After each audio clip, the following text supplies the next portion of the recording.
Hello दोस्तों, स्वागत है आप सबका हमारे चैनल अष्टदी विद कैलाश में।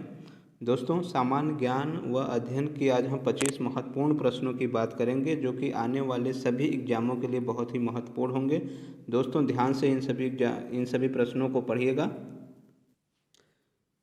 तो चलिए दोस्तों, देखते हैं सामान्य ज्ञान व अध्ययन जनरल नॉलेज एंड स्टडीज़ के 25 क्वेश्चन। दोस्तों, ये क्वेश्चन हम बहुत ही छांट कर लाए हैं और बहुत ही अच्छे अच्छे क्वेश्चन हैं। चलिए देखते हैं।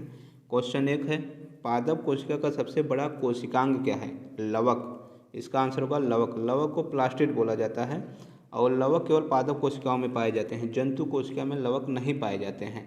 लवकों के कारण ही किसी पादप का अपना रंग होता है। जैसे पत्तियों का रंग हरा होता है लवक के कारण। लवक को तीन तरह के लवक होते हैं। एक होता है हरित लवक, एक होता है वर्णी लवक, एक होता है अवर्णी लवक। तो हरित लवक के कारण ही पौधों की पत्तियां हरे रंग की होती है। तो अगला क्वेश्चन देखते हैं दोस्तों। कोशिका की अचल संपत्ति किसे कहा जाता है? तो इसका आंसर होगा न्यूक्लिक अम्ल।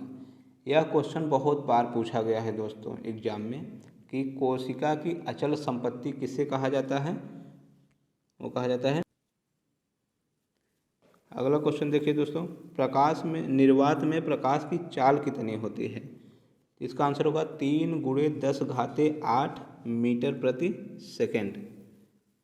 अगला क्वेश्चन, समतल कोण को किस इकाई में मापा जाता है? अर्थात समतल कोण को मापने का मात्रक क्या है? तो इसका आंसर होगा रेडियन। समतल कोण को रेडियन में नापते हैं, जबकि घन कोण को स्टेरेडियन में नापते हैं। अगला क्वेश्चन, जीव विज्ञान का पिता किसे कहा जाता है? अरस्तु को। दोस्तों, अरस्तु को जीव विज्ञान का पिता कहा जाता है और साथ ही साथ इसे जंतु विज्ञान का भी पिता कहा जाता है। अगला क्वेश्चन, कपड़ा साफ करने की मशीन किस सिद्धांत पर कार्य करती है? इसका आंसर होगा अपकेंद्रीय बल। मतलब वॉशिंग मशीन जो है वो किस सिद्धांत पर कार्य करती है? अपकेंद्रीय बल के सिद्धांत पर कार्य करती है। अगला क्वेश्चन, पारा धातु सामान्यतः किस अवस्था में पाई जाती है? इसका आंसर होगा द्रव अवस्था में पाई जाती है। उमियाम झील किस राज्य में स्थित है? मेघालय में स्थित है।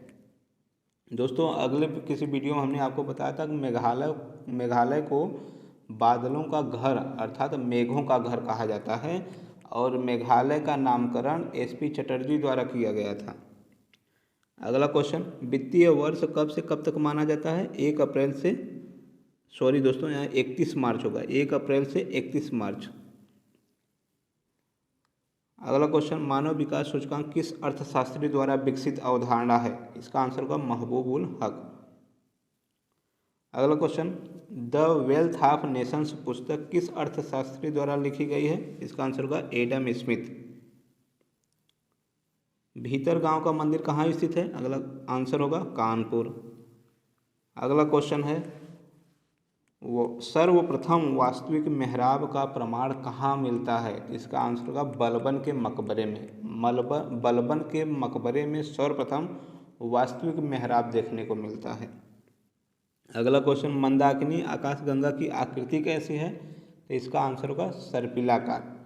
मंदाकिनी जो आकाशगंगा है इसकी आकृति सर्पिलाकार होती है और हमारा जो सौर मंडल है यह मंदाकिनी आकाशगंगा का ही हिस्सा है। पृथ्वी मंदाकिनी आकाशगंगा का ही हिस्सा है और इस मंदाकिनी आकाशगंगा का जो आकार सर्पिलाकार है। अगला क्वेश्चन दोस्तों, पृथ्वी किस आकाशगंगा का हिस्सा है? तो इसका आंसर होगा मंदाकिनी। मंदाकिनी को ही दुग्ध मेखला भी कहा जाता है क्योंकि इसका रंग, ये जो आकाशगंगा का रंग जो हमें देखने पे वो दूध जैसा दिखाई देता है, इसलिए दुग्ध मेखला अर्थात मिल्की वे बोला जाता है। प्राचीन भूगोल का पिता किसे माना जाता है? इसका आंसर है इरेटोस्थनीज को। अगला क्वेश्चन, गायत्री मंत्र किस देवता को समर्पित है? इसका आंसर होगा सूर्य देवता।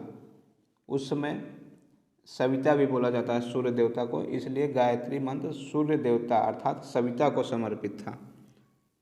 अगला क्वेश्चन, ऋग्वेद के किस मंडल में गायत्री मंत्र का उल्लेख है? इसका आंसर होगा 3रे मंडल में। यज्ञों के नियम व विधान का वर्णन किस वेद में किया गया है? इसका आंसर होगा यजुर्वेद। यजुर्वेद में यज्ञों के नियम और विधानों का वर्णन किया गया है। अगला क्वेश्चन, भारत का प्राचीनतम ग्रंथ किसे माना जाता है? इसका आंसर होगा वेदों को। कोलाइड कणों द्वारा टकराकर प्रकाश के फैलने की घटना क्या कहलाती है? टिंडल प्रभाव कहलाती है। टिंडल प्रभाव के कारण कोलाइड कणों से प्रकाश टकरा टकरा के वितरित हो जाती है, चारों तरफ फैल जाती है, तो इसे टिंडल प्रभाव बोला जाता है। समस्थानिकों में क्या समान रहता है? समस्थानिकों में परमाणु क्रमांक उनका समान होता है, जबकि समभारिकों में उनका परमाणु भार समान होता है।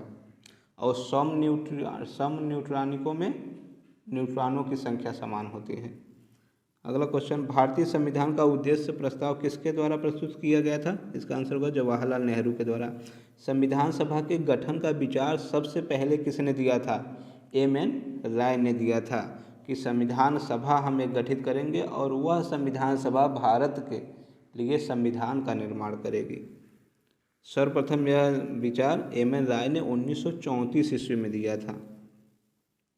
अगला क्वेश्चन, भारतीय संविधान सभा द्वारा संविधान निर्माण के लिए संवैधानिक सलाहकार किसे नियुक्त किया गया था?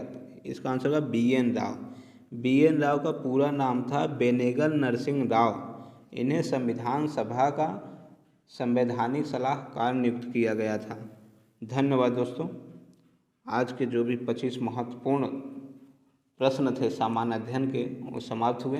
दोस्तों, यदि आप इन 25 प्रश्नों में से 20 प्रश्न भी कर लेते हैं तो आपकी तैयारी बहुत ही अच्छी चल रही है और आप अपने एग्ज़ाम में अच्छा करेंगे। दोस्तों, हमारा यह वीडियो, हमारा प्रयास यदि आप लोगों को अच्छा लगा हो तो आप वीडियो को लाइक करिएगा और वीडियो को अधिक से अधिक शेयर करिएगा तथा चैनल को सब्सक्राइब भी करिएगा। धन्यवाद।